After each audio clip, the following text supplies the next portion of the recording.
In this lesson, guys, we'll be working on what we call the full step. Now, the full step is something that you do every single day of your life.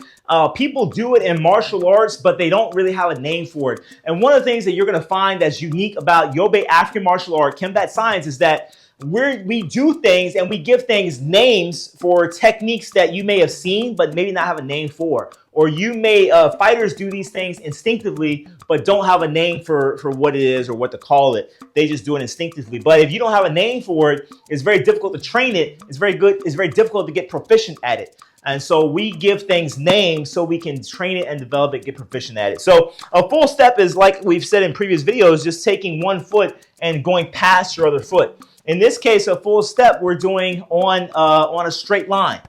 That's what these are. When I'm talking about, in this case, I'm talking about stepping, I'm going to be stepping on a straight line. We do a full pivot, which is a little bit different. That's on a curved line. But full step here, I'm stepping on a straight line towards my opponent or away from my opponent. Now, the advantage of taking a full step is that a lot of times it's faster.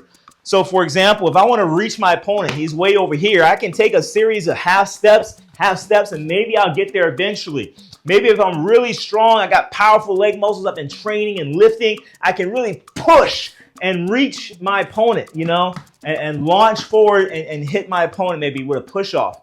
But the advantage with the full step is that all I got to do is take this foot, boom, and now I can reach my opponent. So a lot of times this is going to be the faster way to do it, boom, to get to your opponent quicker. Now, you know, it's riskier, right? Because now you're switching your stance. If you're southpaw, now you're going to orthodox and you're already in the fray. Or if you're orthodox, you're going to southpaw. But it's great footwork for utilizing to close the distance or to create space much faster than some of your other types of footwork. So the full step is a footwork that I recommend you learn how to use. Now, let's talk about some different applications and ways to utilize the full step.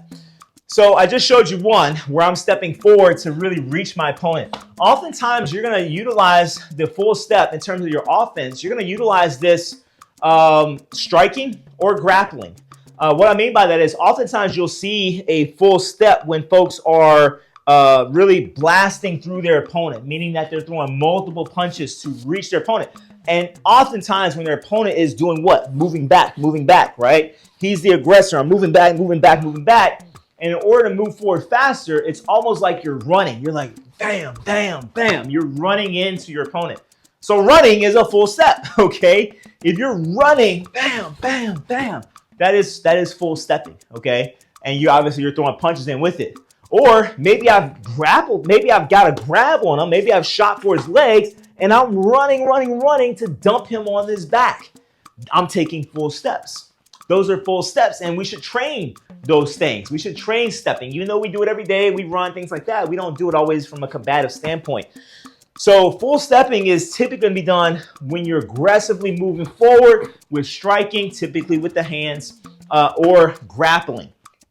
Now, defensively, full step is likewise a good way to move backwards because maybe I need to create that space. Maybe he is coming forward too far. If I push back, yeah, this is good. This keeps me in my, same position where I'm southpaw, or if I sweep back, this keeps me in my same position. But taking a full step sometimes is easier. So I'm just taking a step back. Boom. I've already reestablished that distance. And it switches my stance now, which sometimes can be beneficial because your opponent is used to you fighting maybe orthodox, and then all of a sudden you go from orthodox to southpaw, and that switches up whatever it was he was planning on doing.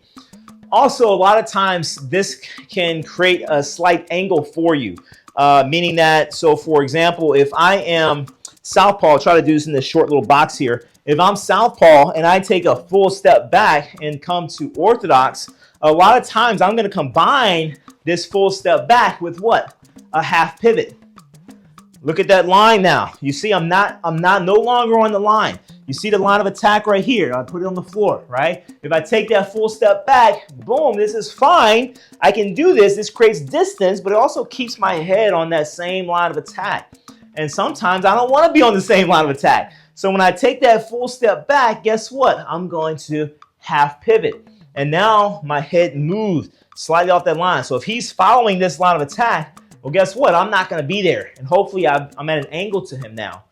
So the full step is something you can combine with your rotation, with your pivot. So you can rotate out, right? This gets into footwork combinations.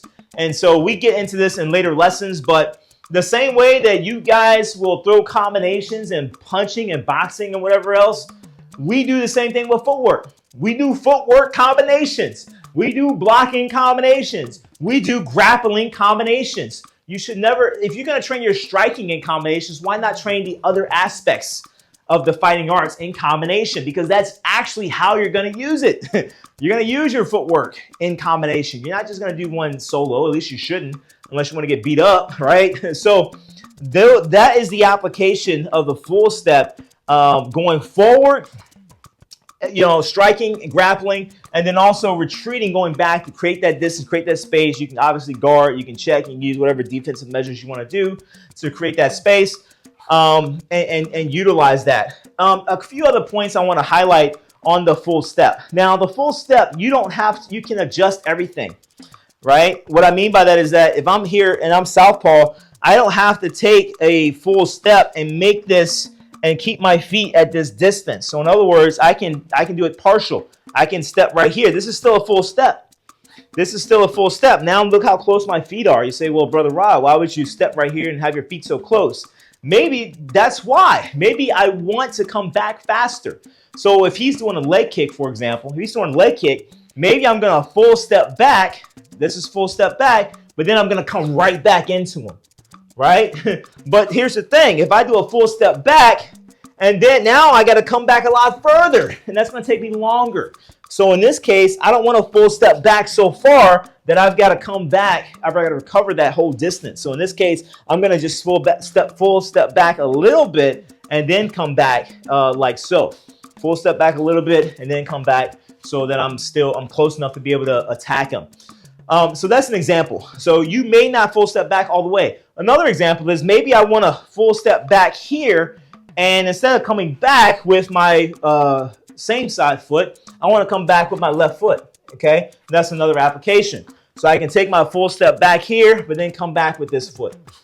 So I can do, maybe I'm attacking, right? You see, I always like to step with every piece of footwork.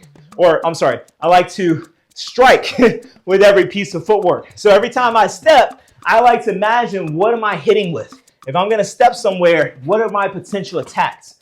I don't like to just step and not hit, or step and not grapple or grab or defend or do something else with my step.